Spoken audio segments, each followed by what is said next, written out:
నమస్కారం public vision వార్తలకు స్వాగతం. నా పేరు కృష్ణకుమార్. వార్తల్లో ముందుగా హెడ్లైన్స్.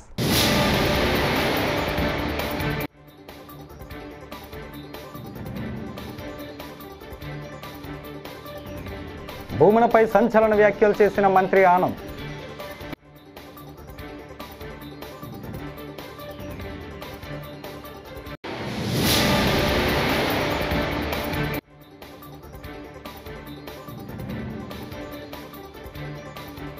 గోవుల మరణాలపై చర్చకు పిలిచి హౌస్ అరెస్ట్ చేస్తారా? మాజీ ఎమ్మెల్యే కాసు మహేష్ రెడ్డి ధ్వజం.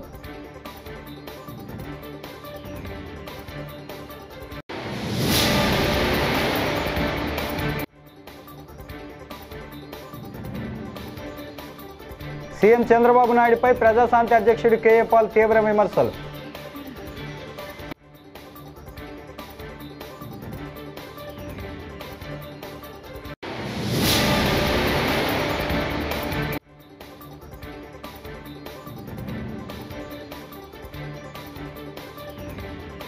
కూటమి అరాచకంతో పరిశ్రమల మనుగడ ప్రశ్నార్థకం. బొత్స సత్యనారాయణ ఫైర్. ఇక డీటెయిల్స్ చూస్తే, టీటీడీ మాజీ చైర్మన్ భూమన కరుణాకర్ రెడ్డిపై దేవాదాయ శాఖ మంత్రి ఆనం సంచలన వ్యాఖ్యలు చేశారు. వెంకటేశ్వర స్వామి ఆలయంలో ఎన్నో అక్రమాలకు పాల్పడ్డారని, ఎంతో అవినీతి చేశారని ఆరోపించారు. 7 కొండలు లేవు, 2 కొండలే ఉన్నాయన్నారు. వెంకటేశ్వర స్వామిని రాయి అన్నారు. మళ్ళీ ఇప్పుడు గోశాలలపై దుష్ప్రచారాలు మొదలుపెట్టారని ఆగ్రహించారు. అందుకు తప్పక మూల్యం చెల్లించుకోవాల్సి వస్తుందని హెచ్చరించారు. పొరపాటును కూడా శ్రీ వెంకటేశ్వర స్వామి యొక్క విధానాల పట్ల, ఆచారాల పట్ల నువ్వు నీ నిర్ణయాలు మంచివి కావు. నువ్వు ఉన్నప్పుడు అనేక అక్రమాలు చేశావు. దారిదోపిడీ దొంగల్లాగా దోచుకున్నారు టీటీడీ సంస్థని. నువ్వు ఇంకనైనా బుద్ధి తెచ్చుకొని మార్చుకో. నీ దోపిడీకి ఫలితం నీకు చూపించాడు దేవుడు. ఇకనన్నా దేవుడిని వదలయ్యా. మేము ఎట్లా కాపాడుకుంటాం ఆ వెంకటేశ్వర స్వామిని. ఆయన్ని కాళ్ళలో గడ్డం పట్టుకొని మేము ఆయన్ని నిలుపుకుంటాం. 7 కొండలు లేవు, 2 కొండలు ఉన్నాయి అన్నారు. అసలు వెంకటేశ్వర స్వామి అనేది నల్ల రాయి అన్నావు, నల్ల బండ అన్నావు, చెప్పుతో కొడితే దిక్కెవరన్నావు. ఇన్ని అపచారాలు చేసిన నువ్వు ఇవాళ శ్రీ వెంకటేశ్వర స్వామి యొక్క ఆలయ పరిస్థితులు, ఆచార వ్యవహారాల గురించి మాట్లాడడానికి మీడియా ఒకటి ఉందని, నీ మీడియా ఒకటి ఉందని, బులుగు మీడియా, దాన్ని తీసుకొని వస్తావా? ఇకనైనా బుద్ధి తెచ్చుకోకన్నాక మానుకో ఈ పద్ధతి. టీటీడీలో గోవుల మరణాలపై కూటమి నేతలు చర్చకు పిలిచి మాజీ టీటీడీ చైర్మన్ భూమన కరుణాకర్ రెడ్డిని హౌస్ అరెస్ట్ చేస్తారా?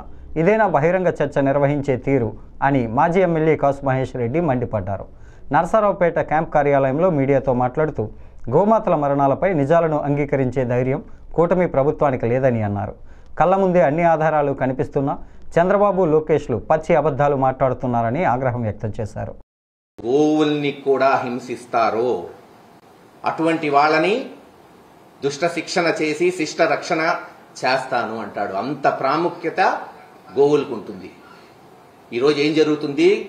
పవిత్రమైన తిరుమల తిరుపతిలో గత 8-9 నెలల నుంచి నెలకి సగటుగా 10-15 గోవులు చనిపోతుంటే, మొన్న వైఎస్ఆర్సీపీ పార్టీ ప్రతిపక్ష నాయకుడు అక్కడ కరుణాకర్ రెడ్డి గారు, ఇంత అన్యాయం జరుగుతుంది ఈ ప్రాంతంలో, పవిత్రమైన ప్రాంతంలో, పవిత్రంగా భావించే గోవుకే రక్షణ లేదు, దాదాపు 150-160 గోవులు చనిపోయినాయి అని ప్రెస్ మీట్ పెడితే, సమస్యని స్వాగతిస్తూ ఒక బాధ్యత కలిగిన పాలక పక్షం అయితే ఏం చేయాలి? అక్కడ సందర్శించి నిజమెంత, అబద్ధం ఎంత, అసలు నిజంగా చనిపోయినాయా, ఒకవేళ చనిపోతే ఎందుకు చనిపోతున్నాయి, మిగతా వాటినన్నా రక్షించేటట్టు మరోసారి ఇటువంటి ఘటన జరగకుండా చూడాల్సింది పోయి ఎదురుదాడి.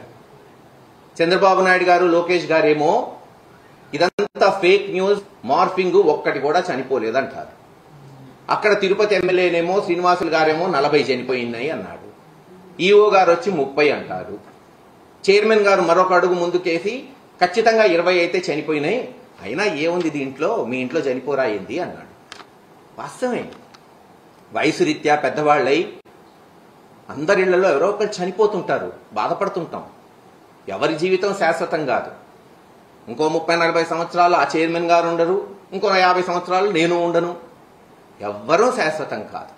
కానీ ఆయన అన్నట్టు ఒకే ఇంట్లో 2-3 నెలల్లో పెద్దవాళ్ళు చిన్నవాళ్ళు ఒక 5-6 చనిపోతే ఆందోళన చెందరా? మొత్తం వచ్చి ఆ ఇంట్లో కూర్చోరా? ఏం జరుగుతుంది ఆ ఇంట్లో? ఏమన్నా అంటరాని వ్యాధులు సోకాయా? దాన్ని ఎలా ఆపాలి? వేరే వాళ్ళ ఆపద పడకుండా చూడాలి, రక్షించాలా లేదా?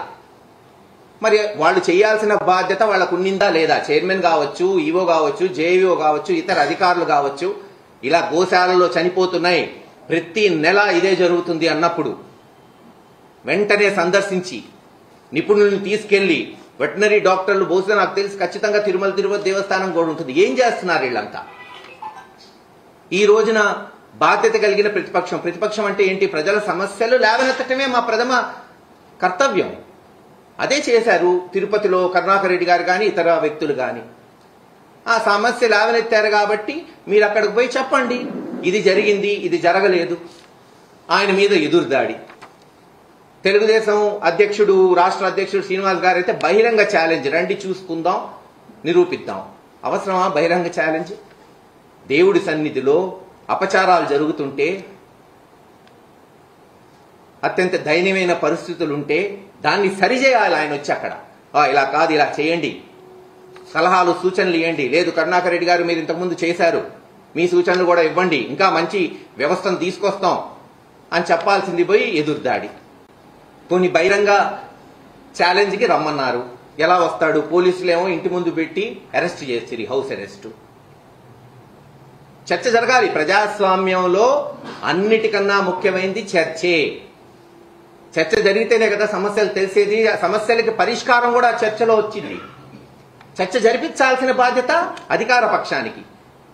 ప్రతిపక్షంలో ఉన్న వాళ్ళని పోలీసులను పెట్టి ఇంట్లో అరెస్ట్ చేసి చర్చ పెట్టమంటే ఎలా చర్చ జరిగింది చెప్పండి? ఇప్పటికీ ఆలస్యం కాలేదు, వచ్చినన్ని టీవీలు ఉన్నాయి, పెట్టండి చర్చ. అటు ఎవరైనా రావచ్చు, ఇటు కరుణాకర్ రెడ్డి గారు వస్తారు, చర్చిస్తారు, ఏం జరిగింది, ఎలా చెయ్యాలి కూడా సూచనలు తీసుకోండి. పవన్ కళ్యాణ్ గారిని కూడా సీఎం చంద్రబాబు నాయుడుపై ప్రజాశాంతి అధ్యక్షుడు కేఏ పాల్ తీవ్ర విమర్శలు చేశారు. ప్రవీణ్ పగడాల హత్య కేసును దారి మళ్లించేందుకు ఏపీలో పాస్టర్లకు 5,000 జీతం ఇస్తున్నారని ఆరోపించారు. 8,000 మందికి జీతం ఇస్తే మిగతా 80,000 మంది పాస్టర్ల పరిస్థితి ఏంటని ప్రశ్నించారు. ఇది దృష్టి మళ్లింపు వ్యూహమని, అవినీతి పార్టీలను వీడి ప్రజాశాంతి పార్టీలో అందరూ చేరాలని పిలుపునిచ్చారు. ఆంధ్రప్రదేశ్ ముఖ్యమంత్రి Chandrababu Naidu good Friday good news 8,000 మంది పాస్టర్లకు నెలకు 5,000 రూపాయలు ఇస్తున్నామని ఇప్పుడు ఇవ్వడం ఏంటి? అంటే ప్రవీణ్ పగడాలది హత్య అని కోట్ల మంది క్రైస్తవులు, ముస్లింలు, హిందువులు బయటకు వస్తే నోరు మూయించడానిక పాస్టర్ల ద్వారా? మీరు హిందువుని క్రైస్తవులు చేసేస్తున్నారని రెచ్చగొట్టే మాటలు చంద్రబాబు నాయుడు గారు ఇచ్చారు కదా, ఆ తర్వాతే కదా పవన్ కళ్యాణ్ స్టార్ట్ చేశాడు. ఇప్పుడు 8,000 మంది క్రైస్తవ పాస్టర్లకి 5,000 ఇస్తే మరి 80,000 మంది పాస్టర్ల సంగతి ఏంటి? 1,000 మంది ములనాల సంగతి ఏంటి? 1,000 మంది హిందూ ప్రీస్టుల సంగతి ఏంటి? అందరికీ ఆర్టికల్ 14 ప్రకారం న్యాయం చేయాలి కదా. దైవజనులారా, మన ఆత్మను మనం అమ్ముకుంటావా ఇస్కరియోతు యూదాలాగా? అయినా ఆయన సొంత డబ్బు లక్షల కోట్లు దేవని మనకి ఇస్తున్నారా? 1,00,000 రూపాయలు లేని చంద్రబాబు ఈ రోజు లక్షల కోట్లు ఆస్తిపరుడు ఎలా అయ్యాడని అందరూ ప్రశ్నిస్తున్నారు. రండి కలిసి పోరాడదాం, మనం అమ్ముడు పోవద్దు, మన పార్టీని మనం గెలిపించుకుందాం. 7569441275 ఈ కుటుంబ కుల అవినీతి పార్టీలకి గుడ్ బై చెప్దాం, మనల్ని మనం కాపాడుకుందాం. ఈ వీడియో అందరికీ షేర్ చేయండి. రాష్ట్రంలో ప్రభుత్వం అండతో కూటమి పార్టీలు తమ అవినీతి సంపాదన కోసం పరిశ్రమలపై వేధింపులకు పాల్పడుతున్నాయని శాసనమండలి ప్రతిపక్ష నేత బొత్స సత్యనారాయణ మండిపడ్డారు. విశాఖపట్నం క్యాంపు కార్యాలయంలో మాజీ మంత్రి గుడివాడ అమర్నాథ్, మాజీ ఎమ్మెల్యేలు కరణం ధర్మశ్రీ, తైనాల విజయ్ కుమార్లతో కలిసి మీడియాతో మాట్లాడారు. కూటమి పార్టీ నేతల అరాచకాలతో రాష్ట్రంలోని పరిశ్రమల మనుగడే ప్రశ్నార్థకంగా మారిందని ఈ సందర్భంగా బొత్స సత్యనారాయణ ఆగ్రహాన్ని వ్యక్తం చేశారు. ఇంటర్నల్ గా మరి విజయ్ కుమార్ పేరుని నైతి విజయ్ కుమార్ ద్వారా ఇప్పిస్తున్నాము. ఎవరైతే మా పార్టీ నుంచి గెలిచిన 56 మంది కార్పొరేట్లు ఉన్నారో 56 మంది కార్పొరేట్లు 56 కదా 58 కార్పొరేట్లు వైసీపీని గెలిపారు. పార్టీ విధానం దాన్ని వ్యతిరేకించడం. తెలుగుదేశం పార్టీ ఏదైతే అవిశ్వాసం పెట్టిందో మా మేయర్ మీద దాన్ని చేయాలి. చేయపోయిన వాళ్ళ తాలూకా సభ్యత్వం ఆయన రద్దు అయిపోతుంది యాజ్ పర్ చట్ట ప్రకారం.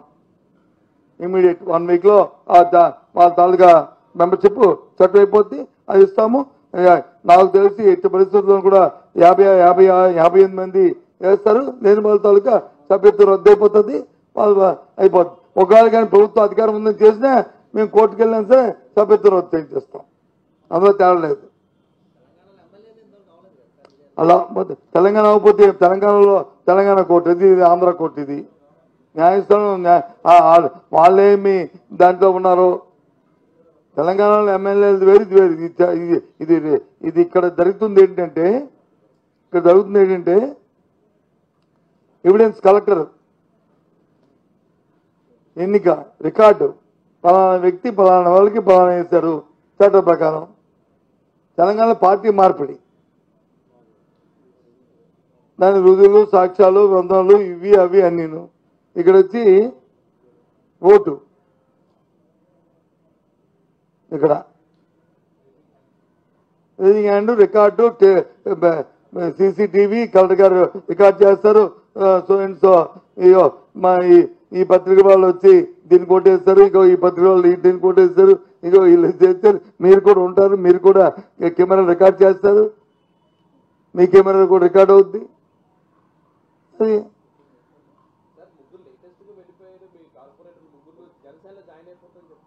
అయిపోయారు అనుకుంటాను. ఇవాళ ఫోటో చూసాను. జనసేనలో నెంబర్ 2 దగ్గర నెంబర్ 3 దగ్గర నెంబర్ 4 దగ్గర ఇవాళ జాయిన్ అయ్యి చూశాను కదా. ఇవాళ చూశాను. నెంబర్ 1 కాదు. మాకెందుకు సరిపోదు? మాకెందుకు సరిపోతుంది? మాకెందుకు సరిపోతుంది?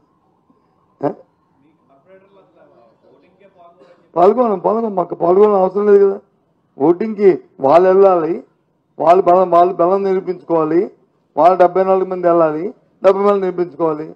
మాకు అవసరం లేదు. మా 39 మీ ఇంట్లో ఉంటాం.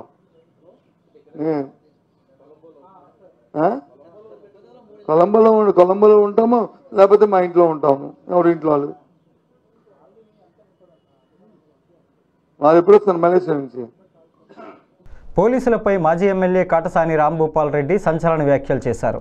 రాష్ట్రంలో కొందరు పోలీసులు దిగజారి ఉద్యోగాలు చేస్తున్నారని, టీడీపీ వాళ్ళు ఏం చెప్తే పోలీసులు అదే చేస్తున్నారని అన్నారు.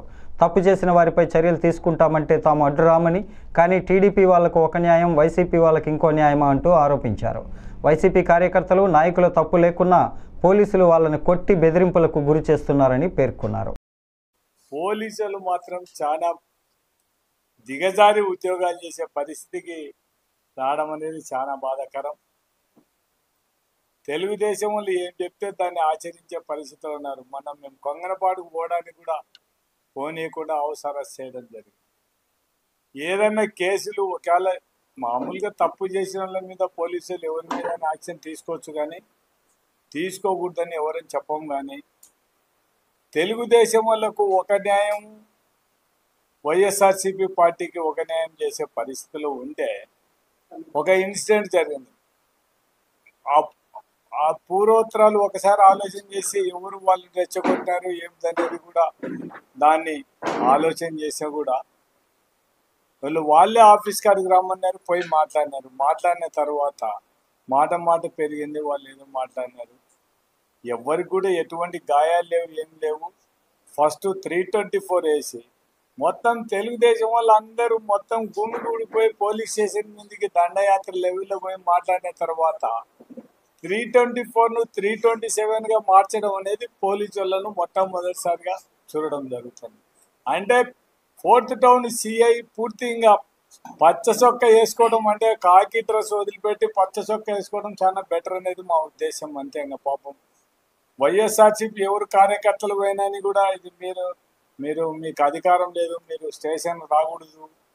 మీరు వైఎస్ఆర్సీపీ అంటేనే మాత్రం కార్యకర్తలను నాయకులను పూర్తి బెదిరించి వాళ్ళకి రైట్ ఉన్న కూడా అన్యాయం చేసి పంపించే పరిస్థితి. తణుకు నియోజకవర్గంలో మాజీ మంత్రి కారుమూరి వెంకట నాగేశ్వరరావు చేసే తప్పుడు పనులకు ఎప్పటికప్పుడు ఎదుర్కొనేలా తాను కూడా రాజకీయం చేస్తానని ఎమ్మెల్యే రాధాకృష్ణ ధ్వజమెత్తారు. నోరుతో పాటు శరీరాన్ని కూడా అదుపులో పెట్టుకోవాలని, సంస్కృతి సంప్రదాయాల గురించి మాట్లాడే అర్హత, హక్కు కారుమూరికి లేదన్నారు. అధికారంలో ఉండి మంత్రిగా పనిచేస్తూ అప్పట్లో అమరావతి మహిళలు వస్తే ఏం చేశారని గురువారం నాడు ప్రశ్నించారు.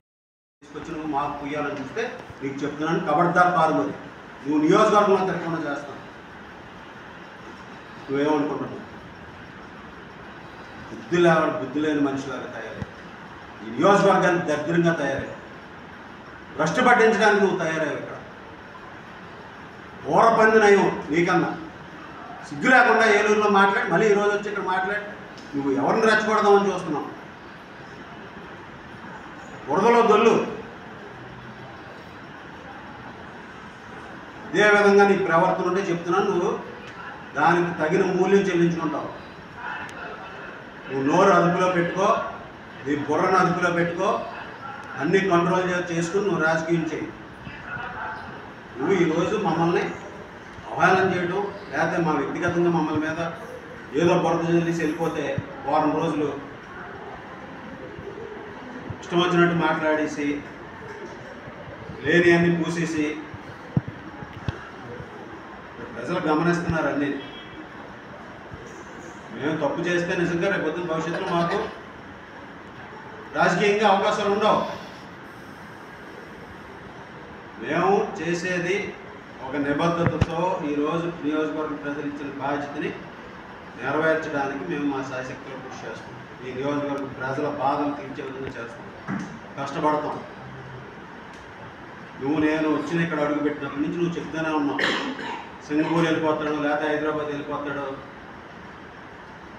నువ్వు కౌంట్ చేయి. 2013 మార్చ్, 2013 జూన్, 2013 జూన్ అప్పుడు సమైక్యాంధ్ర ఉద్యమం ప్రారంభమైంది. ఆ రోజు నుంచి ఈ రోజు వరకు ఇన్ని సంవత్సరాల్లో ఈ నియోజకవర్గంలో నువ్వు ఎక్కువ రోజులు ఉన్నావో నేను ఎక్కువ రోజులు ఉన్నానో కౌంట్ చేసుకో ఒకసారి. నువ్వు ప్రచారం చేస్తూనే ఉన్నావు, హైదరాబాద్ వెళ్ళిపోతాడు లేకపోతే సింగపూర్ వెళ్ళిపోతాడు. నువ్వు ఈరోజు నీకు నిజంగా చిత్తశుద్ధి ఉంటే దా, నేను 5 సంవత్సరాలు ఈ నియోజకవర్గంలో ప్రతిపక్షంలో ఉన్నప్పుడు ఇక్కడే ఉన్నా, నువ్వు ప్రచారం చేసావు. రాష్ట్ర మంత్రి నారా లోకేష్ ఆదేశాల మేరకు ఆంధ్రప్రదేశ్లోని అన్ని జిల్లాలలో ప్రతి బుధవారం ప్రజా దర్బార్ కార్యక్రమాలు నిర్వహిస్తున్నట్లు ఎమ్మెల్సీ పేరాబొత్తుల రాజశేఖర్ తెలిపారు. శుక్రవారం ఆయన కాకినాడలో మీడియాతో మాట్లాడుతూ నారా లోకేష్ ఆదేశానుసారం కాకినాడ జిల్లాలో కూడా ప్రతి బుధవారం జిల్లా పార్టీ కార్యాలయంలో జిల్లా అధ్యక్షుడు జ్యోతుల నవీన్ ఆధ్వర్యంలో ప్రజా దర్బార్ కార్యక్రమం నిర్వహించడం జరుగుతుందని అన్నారు. లోకేష్ గారి ఆదేశాల మేరకు జిల్లా పార్టీ కార్యాలయాల్లో పెట్టాలన్నది, ఎందుకంటే ఏ జిల్లాలో ఏ నియోజకవర్గాల్లో ఉన్న సమస్యలు ఇక్కడే పరిష్కరించాలి. అన్నీ కూడా మరి మన కేంద్ర ఏదైతే పార్టీ ఆఫీస్ ఉందో మంగళగిరిలో వాళ్ళకి ఎక్కువ సమస్యలు వస్తున్నాయి. అలా కాకుండా ఎక్కడ ఉన్న సమస్యలు అక్కడే పరిష్కరించాలని ప్రతి జిల్లా ఆఫీసులో ప్రతి బుధవారం ఎమ్మెల్యే గారు అవ్వచ్చు, జిల్లా పార్టీ అధ్యక్షులు అవ్వచ్చు, ఎమ్మెల్సీలు, మంత్రులు వీలైతే ఆ నియోజకవర్గాల్లో ఉన్న పార్లమెంట్లో ఉన్న మంత్రులు కూడా ఆ రోజు టైం కేటాయించమని ఒక ఆదేశాలు ఇవ్వడం జరిగింది. దాని ప్రకారమే ప్రతి బుధవారం కూడా కాకినాడ జిల్లా పార్టీ ఆఫీసులో ప్రజా దర్బారు ప్రతి బుధవారం ఏర్పాటు చేయడానికి జిల్లా అధ్యక్షులు నవీన్ గారు నాయకత్వంలో మేము పనిచేస్తాం. అన్ని వర్గాలను రెచ్చగొట్టే విధంగా వైఎస్ఆర్ కాంగ్రెస్ పార్టీ నాయకులు ప్రవర్తిస్తున్నారని మహాసేన రాజేష్ పేర్కొన్నారు. కాకినాడ జిల్లా తెలుగుదేశం పార్టీ కార్యాలయంలో శుక్రవారం ఏర్పాటు చేసిన పాత్రికేయుల సమావేశంలో రాజేష్ మాట్లాడుతూ అరాచక శక్తి జగన్ రెడ్డి పాస్టర్ ప్రవీణ్ మరణంపై విద్వేషాలు సృష్టించేందుకు ప్రయత్నించారని అన్నారు. విఘ్నులైన పాస్టర్లు తొలుత వారి మాటలు విన్నా పోలీసులు వివరణతో ప్రమాదమని నమ్మారని అన్నారు. జగన్మోహన్ రెడ్డి గారి రూపంలో ఉంది, వారు అటు గోశాల రూపంలో హిందువులు రెచ్చగొడుతున్నారు, వక్బిల్ రూపంలో ముస్లింలు రెచ్చగొట్టారు. అలాగే పాస్టర్ ప్రవీణ్ గారి రోడ్డు ప్రమాదాన్ని అది హత్యగాను, అలాగే ఇది మతాంతర హత్యగా, అంటే వేరే మతస్థులు చేసిన హత్యగా దాన్ని ప్రచారం చేసి ఇక్కడ మత విద్వేషాలు రావాలని వారి ప్రయత్నం చేశారు. అయితే ఉన్నతంగా ఆలోచించే ఈ పాస్టర్లు ఎవరైతే ఉన్నారో వారు ప్రభుత్వం చెప్పిన మాటల్ని, పోలీసు వారు చెప్పిన వాటిని, అలాగే మాలాంటి వారు చెప్పిన వాస్తవాలను గ్రహించి క్రైస్తవులు ఎవరు కూడా అదుపు తప్పకుండా, వాళ్ళెవరి ద్వారా కూడా సమాజానికి హాని కలగకుండా వాళ్ళు కాపాడిన విధానానికి రాష్ట్రంలో ఉన్న పాస్టర్లందరూ కూడా పార్టీ తరఫున కూడా హృదయపూర్వక ధన్యవాదాలు తెలియజేస్తున్నామండి. ఎందుకంటే చాలా పెద్ద కుట్రలు జరుగుతున్నాయి, ఇక ముందు కూడా జరగబోతున్నాయి. ఇలాంటి విషయాల్లో మీరు రాష్ట్ర ప్రభుత్వంలో విషయంలో కానీ రాష్ట్రంలో ఉన్న ప్రజల విషయంలో కానీ మీరందరూ కూడా బాధ్యతగా ఇప్పటివరకు వ్యవహరించారు. ఇక్కడ నుంచి కూడా బాధ్యతగా వ్యవహరించాలని హృదయపూర్వకంగా మీ అందరినీ కూడా రిక్వెస్ట్ చేస్తాం. 5 ఏళ్ల వైసీపీ పాలనలో వెంటిలేటర్ మీద ఉన్న రాజమండ్రి ప్రభుత్వ ఆసుపత్రిని కూటమి ప్రభుత్వం అధికారంలోకి వచ్చిన 10 నెలల్లో ప్రక్షాళన చేసి ఐసీయూలోకి తీసుకొచ్చామని, రానున్న రోజుల్లో ఒక రోల్ మోడల్గా తీర్చిదిద్ది ఇంకా మంచి సేవలు అందేలా చేస్తామని ఆదిరెడ్డి శ్రీనివాస్ అన్నారు. శుక్రవారం ఆయన మీడియాతో మాట్లాడుతూ స్థానిక జిల్లా ప్రభుత్వ ఆసుపత్రిలో వైద్య సిబ్బంది నిర్లక్ష్యంపై ఇన్ఫ్లుయెన్సర్లు సోషల్ మీడియాలో పోస్టు చేసిన వీడియో తన దృష్టికి వచ్చిందని, దానిపై అన్ని విషయాలను ఆరా తీశామని, బాధ్యులను తేల్చడానికి విచారణ జరుగుతోందని, తప్పకుండా కఠిన చర్యలు ఉంటాయని హెచ్చరించారు. ఈ 10 నెలల్లో ఎమ్మెల్యేగా తాను 20 సార్లు ఆసుపత్రిని సందర్శించి పరిస్థితి మెరుగుపరచడానికి కృషి చేశానని, దాంతో 20% మార్పు కనిపిస్తోందని ఆయన అన్నారు.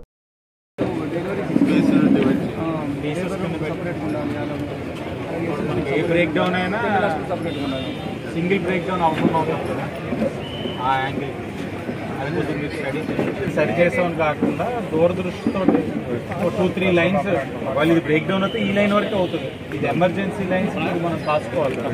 మీరు చిన్నపిల్లలు ఫస్ట్ ఐసోలేషన్గా అదే ఐసోలేషన్ వాటర్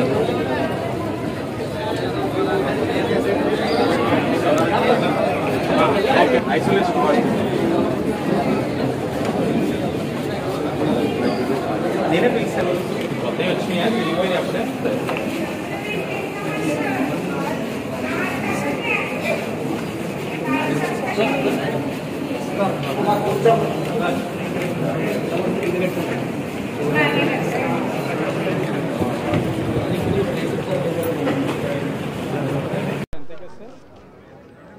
ఓకే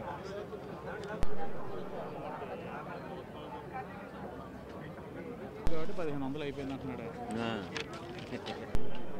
మీరు అట్లా వేసిపోమని వాళ్ళని అలా చూసుకోవాలి.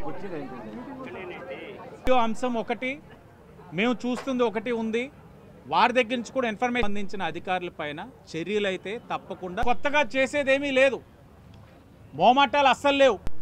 అంటే తప్పు చేస్తే ఎవరిని వెనక్కే వేసుకొని వచ్చే పరిస్థితుల పట్ల అధిక ప్రాధాన్యత ఇచ్చుకుంటూ వెళ్తా ఉన్నాం. కొలంసింహంలోని మోహన్ బాబు ఉంటాడు, సుడిగాలి ఏ పేరు సుడిగాడు, ఆడ వస్తే కంపుకి జనాలు పరిగెడతారు. అలాగే రాజమండ్రి సుడిగాడు ఎవడంటే ఆ సుడిగాలి భరతరామ్. అది కంపు కొడుతుంది, ఇతని ప్రెస్ మీట్లు కంపు కొడుతున్నాయి. తను వచ్చాడు అని అంటే రాజమండ్రిలో పారాచూట్ లీడర్ కింద దిగుతాడు. వచ్చాడు అని అంటే తను వచ్చాడని ఎలా తెలుస్తుంది అంటే ఓ ప్రెస్ మీటు, నన్ను ఒక 4 తిట్లు, ఓహో ఆదేటి వాసిని తిట్టారా, ఓ ప్రెస్ మీట్ భరతరామ్ వచ్చి ఉంటాడు. కంపు కొడుతుందంటే కంపు రాజకీయాలు ఆడుతున్నారని అర్థం. అంటే గాలిలో గెలిచాడు, ఆ గాలి వాటం పోవట్లేదు అబ్బాయికి. ఎందుకు ఈ రాజకీయాలు? ఎక్కడైనా 10 నెలల్లో నిర్మాణాత్మకంగా ఇదని చెప్పావా?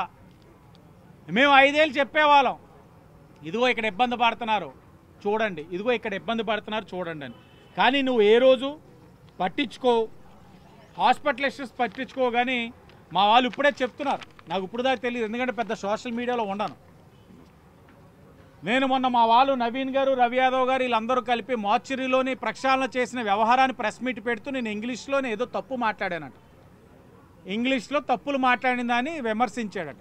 నేను ఒకటే అడుగుతాను, నా ఇంగ్లీష్లో తప్పు రావడం వలన ఈ హాస్పిటల్కి సిఎస్ఆర్ నిధులైనా ఆగిపోయినాయా? నా ఇంగ్లీష్లో తప్పు రావడం వలన ఈ నగరంలో ఎక్కడైనా అభివృద్ధి కార్యక్రమాలు అవుతున్నాయా?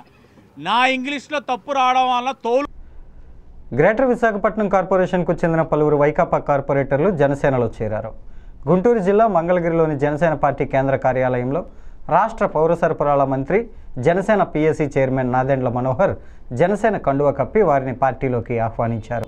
ఎమ్మెల్సీ పిడుగు హరిప్రసాద్ అధ్యక్షతన జరిగిన ఈ కార్యక్రమంలో greater Visakha corporation Vaikapa working president co option సభ్యుడు బెహరా భాస్కర్రావు, గాజువాక 74వ డివిజన్ కార్పొరేటర్ తిప్పల వంశీరెడ్డి, వైకాపా యువజన విభాగం నాయకుడు ఆళ్ల శివగణేష్ తన అనుచరులతో కలిసి పార్టీలో చేరారు. జనసేన పార్టీని మరింత బలోపేతం చేయడానికి నూతనంగా పార్టీలో చేరిన నాయకులందరూ కృషి చేయాలని సూచించారు. కూటమి ప్రభుత్వం ముఖ్యమంత్రి నారా చంద్రబాబు నాయుడు, డిప్యూటీ సీఎం పవన్ కళ్యాణ్ నాయకత్వంలో జరుగుతున్న అభివృద్ధి, సంక్షేమ పథకాలను ప్రజలకు చేరవేయాలని కోరారు.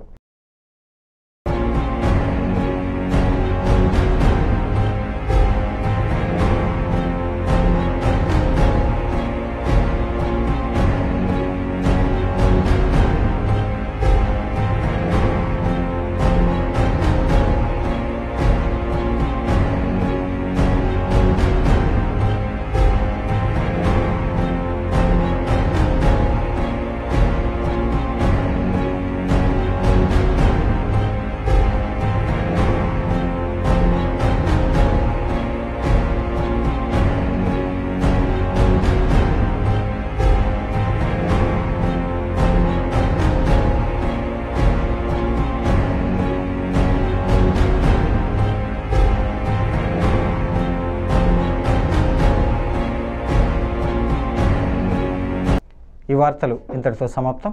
నమస్కారం.